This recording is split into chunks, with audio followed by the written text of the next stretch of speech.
Your Tears Mean Nothing. It's just another epic track from Julien-K. Can you talk about where the subject or the theme for the song originated? Um, yes, it's a little bit complicated in that I tried to do some stuff with this song lyrically that I haven't really done a lot in the past with Julien-K. And that is, there isn't a lot of repeating the same thing in this song. So in a classic song, anyone's song, you get a great verse idea. You lay down verse one, and then when you finally get to verse two is simply an iteration of verse one, right? It's pretty familiar.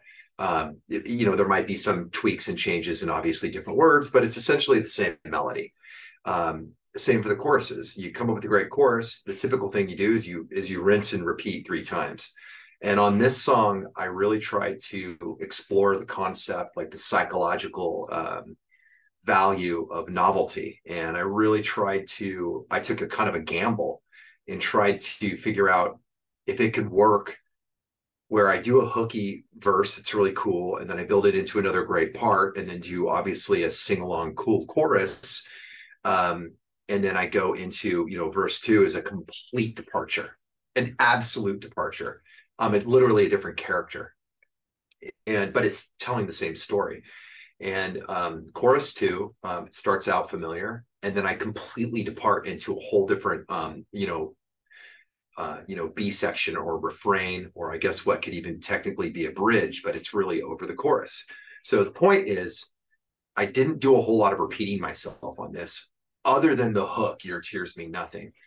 And that was a little bit new and a little bit, it can be a little dangerous because it can be hard for people to follow that kind of stuff. But I think that it really paid off because the song is doing incredibly well. It's the biggest uh, new independent track that we've released, as an independent band on our own label. It's our biggest release yet in the 2 weeks that we've had it out. So I guess it really worked. I think there's something to be said about creating a more repeatable track by not repeating yourself over and Sure. over in track. So right, so I think it lends itself to being novel and having something people can listen to over and over and over because they'll hear different new parts of it, or they might like this one part in it that doesn't happen again. So I think I kind of learned an interesting lesson. Maybe I increased my powers significantly. I'm not sure, but yeah, it's been pretty fun. It must mean so much to you then to know that changing your style is still embraced by the Julien-K fans. Yeah, something we try to do with all of our music is, even if the style does change, there are core tenets that make something a Julien-K song, and we try to really stick with that. So on Harmonic Disruptor, this last album before this new collection, Dark Mode collection, Harmonic Disruptor was almost like a tribute to Orgy. We kind of went back and broke out that toolkit that created the sound of Orgy, but we still really kept to the principles and tenets that make Julien-K unique and make us what we are. And we sort of know what those are. I don't know that I would, share that kind of those core tenets with everyone, the kind of ideas that we have written down that make us what we are. But we know them, and we check every piece of work that we do. We make sure that Ryan sounds like Ryan Shuck. Like, you're singing stuff that doesn't, you're not experimenting with something new that really is something someone else is doing. And Amir will call me on that stuff. Likewise, if we're playing, for example, in Dark Mode, we're using only synthesizers. There's only a few guitar pieces on the entire collection, which is unusual for us. But in some cases, the synth lines and the melodies and the effects we're using almost harken to our guitar work, because we're using the same principles, and we're trying to make sure that whatever we do is something that a Julien-K fan that bought in at album one, they're going to like it, because we didn't leave them behind on album six. We didn't forget what made us what we are. We didn't just decide to turn our backs on the things that people love about us. And I think that that's probably working. I mean, that's a great segue into my next question, which was you do work with Amir so heavily as far as the production and mixing side of your music, but it sounds like you have quite an influence on the final product as well. Oh, sure. Yeah. Amir is, I would definitely say Amir is a producer of the band. But I'm also a producer and I'm definitely one of the main songwriters and definitely a person that is going to have a final say on what we do. But the brilliant thing about working with people that you trust is, I trust Amir. And it's not unusual that I'll have a lot of stuff written on a song, or I'm going in a certain direction, and he'll come in and kind of, not very nicely, destroy all of it. Just, yeah, this is not, he'll just kind of lay down his ideas for where he thinks this should go and tell me where I'm not really being very original and all this kind of stuff that I think that a lot of people that aren't more secure probably couldn't take. Um, we work with other artists and I co-produce with Amir, and I know that we have to kind of choose our words carefully, because with each other we can be a lot more like, yeah, that's just, you're not really honoring the tenets of what we're doing. This doesn't sound like something we would do. I understand you're trying to push the envelope, but you're pushing it in the wrong direction. It sounds like you're doing this other thing, and then we have to veer the ship back in, and that's what Amir's fantastic at. He has a good instinct. He has a good sense of smell. He kind of can smell and feel where the things should be going. And then if you're a good partner, you're going to, you can probably tell, I'm an A personality type, and I can get what I want all the time usually. But if you're going to be a good partner, you got to check that stuff, and you got to understand that you got to exude your power in the right areas. You know what I mean? So I listen. We do a lot of listening to each other. And a lot of times, if I'm doing something weird or something that's kind of uncomfortable and pushing the envelope, I have to sell it to him and to Fu. I have to take some time and sit down and explain what I'm doing. I can't just be like, fuck you, I'm an artist, and I'm powerful, I'm Ryan Shuck and I get what I want. You can't do that. We've got to make sure that everyone's buying into this, because when we get on stage and we put the stuff out, we all have to own it. And to have ownership, you actually have to have been someone that creates it and signed off on it and loves it and supports it.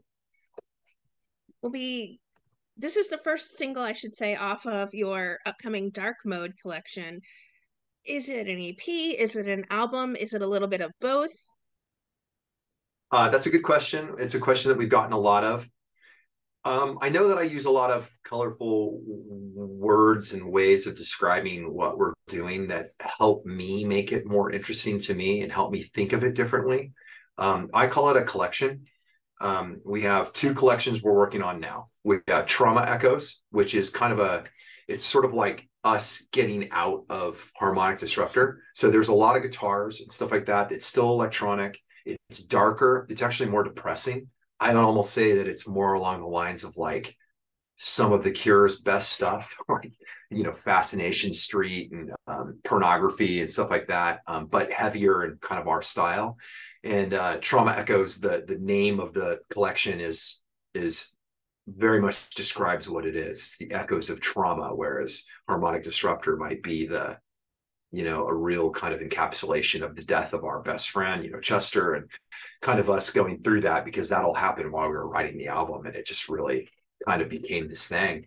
And so Trauma Echoes was largely us kind of getting out of that modality into something new. Dark Mode is a concept that I just wanted to do. I really wanted to explore. I wanted to do a whole collection of music that really explored our dark, dark wave kind of goth, dancier disco kind of selves. We always have a few tracks on every album that is like this, but I was like, let's do a whole fucking album or a whole collection. Maybe it's an EP. We don't really know.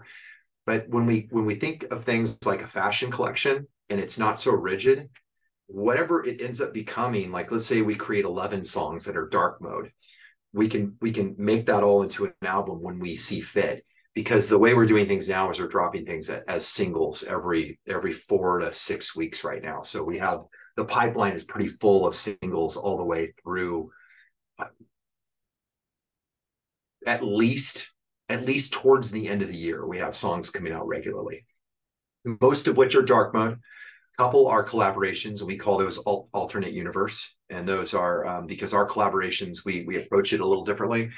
We approach them when we work with another artist. Typically, we'll work with one of our songs, and we'll say, "Imagine you're in the band with us. Don't imagine it's just oh you just take this stuff and you do whatever the fuck you want to do. Let's collaborate on it. At like in an alternate universe, you and I are in the same band." And they always kind of go, "Oh, wow, that kind of changes my thinking." I'm like, "Yeah, because now you have to consider me and I have to consider you." And it's not just like, "Oh, we give you some material and you just do whatever the fuck you want and you give it back to us and we figure out what to do with it," which is typically how a remix or a lot of collaborations are. So alternate universes led to a lot of new material and cool stuff. And the interesting thing is that it's led to even more collaboration, because when you work with someone like that, where you're kind of like pretending that you're in the same band, you create work that's more unique. So that's been really, really cool. We have a couple more of those coming out. We actually have some stuff with the Birthday Massacre. We have some stuff with Lord of the Lost. Those are two like big names that'll be really, really cool when people hear what it is we have. But these are all, because when you work in the mentality of an album, you kind of have to work on that thing and get it done. When you think in terms of collections, I think it's more freeing. At the end of the day, yeah, they become albums. It's certainly a lot more fun the way I'm thinking of it. So then it sounds like it was a conscious effort to be less guitar heavy and maybe it. mostly utilize synthesizers when it came to dark mode as opposed to trauma echoes. Yeah, Trauma Echoes is absolutely more guitars. It's honestly it's kind of sludgy, which is kind of cool. We've not really done anything like that. And dark mode absolutely is our desire to really work with, straight up working with synthesizers and drum machines and really exploring that side of what Julien-K always has been. But really just kind of when you exclude the guitars, it kind of leaves you with this, like you have to fill that space with something. And that's a fun exercise. And the songs have been so cool. They're so cool that we're really, really, really enjoying what we're doing. It's just been fantastic. So, but I think that it would be a lot more difficult for us if we didn't know that we had, 30 more tracks to be working on, on and on the releasing. other side that are like guitar heavy and stuff like that. So I think it's a little more. It gives us a little more freedom knowing that we don't just have to stick in that. We can create this body of work that's pure electro, and then we have this other body of work that's still in the process of being done, that has guitars and has all that kind of stuff and has all those other feelings in it. So it makes it I think a little bit easier to let go and really just make a synth album. You guys are going to be heading out on a July-August nationwide tour. And will you be performing a mix of dark mode and some tracks from Trauma Echoes? Is it mostly just going to be dark mode for the time being? What can No, fans it's expect from this we, upcoming we're tour? definitely playing new songs. We're definitely playing dark mode tracks, but you're still going to get a lot of harmonic disruptor in the stuff that we have been playing over the last year and a half or so since COVID. Harmonic disruptor came out right as COVID hit, so we kind of got the wind taken out of our sails. We put out this album. We had between Edema and Julien-K, we had about 200 plus dates booked, very big tours. We had a big Julien-K headlining tour booked because we had kind of got to that point where we were able to do that and we felt confident. And then COVID hit and changed everything. So as we've gone back out with say the Birthday Massacre and with Priest, we've been playing what is a new set, and that is harmonic disruptor tracks. Of course, some favorite tracks of our old stuff, and then we've now added some new dark mode to it. Oh my goodness. I'm sure the fans are super excited because this is a big tour coming up for you guys. And since everyone has sort of been on a hiatus from touring much, they were on at least for during the pandemic, this is your chance to go out, meet with the fans, mix it up a little bit. So this tour, I think, is going to have some epic dates and some epic performances ahead of you guys. Uh, It what do you is. It is.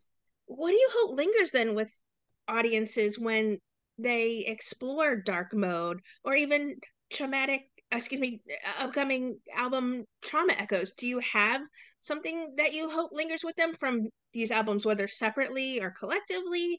Or is it just time honored Julien-K fans you hope really enjoy a new approach to this side of things, but also enjoy the time honored aspects of this other side of the music you guys are making? It's always what I tell the bands that we work with as producers and as a label, and what I tell my own band is that this is all a story that we're telling. And we're constantly taking the people who support us or our fans or whatever. I feel weird saying fans because a lot of the super fans that we actually know who they are. We know them. They're part of our Patreon. They're part of the fabric of what makes Julien-K tick. They're actually investors in our project. They financially contribute and make this thing happen. And they're really more like supporters and friends. And so what I tell everyone is like, what you're doing is you're taking this, even if you sold millions of albums, which I have.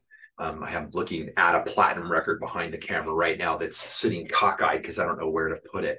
Um, we don't think like that. I don't think like, oh, what am I going to say to this million people out there? I think, what am I going to say to the 600, 700 people that we know their email addresses? Like I know who they are. I actually probably have their numbers because we get all that information with Patreon and the different things that we do. I write stuff to take them on a journey all the time. So dark mode is another chapter in the journey of like Julien-K, and Trauma Echoes will be another chapter in the journey of Julien-K. And I try to make it as novel and as interesting and fun as possible, up to and including the interviews that I choose to do, which I don't do many. I make sure they're always a video and that they're, there's something to it. I'm explaining stuff that they haven't heard before. You can only do that if you keep the amount of interviews you do down to a minimum. If you're everywhere, then it's not as fun and cool and harder to market. Up to and including the videos that we do, up to and including the kind of like the way that we fund and market our albums, the videos that we do, the content and the photography that we do, all of it, the outfits that we wear, the way that we kind of like think of each collection as a fashion line as well. The merch that we create, just the unique stuff that we do is constantly these fun, new, I say novel a lot because that's what it is. It's these new little dopamine hits of fun stuff that makes it enjoyable to be a fan of the band. And I think that if you think like that, I think it makes marketing and content creation easier because you start thinking like, oh, I'm telling a story. I'm leading the people who like what I do along an interesting story, an interesting path. And everything I need to do, or everything I do needs to reflect that mentality. And so that's kind of what we try to achieve with the albums, and by doing things that are different, but that still have the same kind of like feel to it. We try to, not let you down, but we try to kind of continue to lead you on into new, interesting areas. And that's what I hope that people gain when they start to investigate our band. They start to find out that this is deep. The rabbit hole goes very deep. And if you follow it, you actually get something out of it.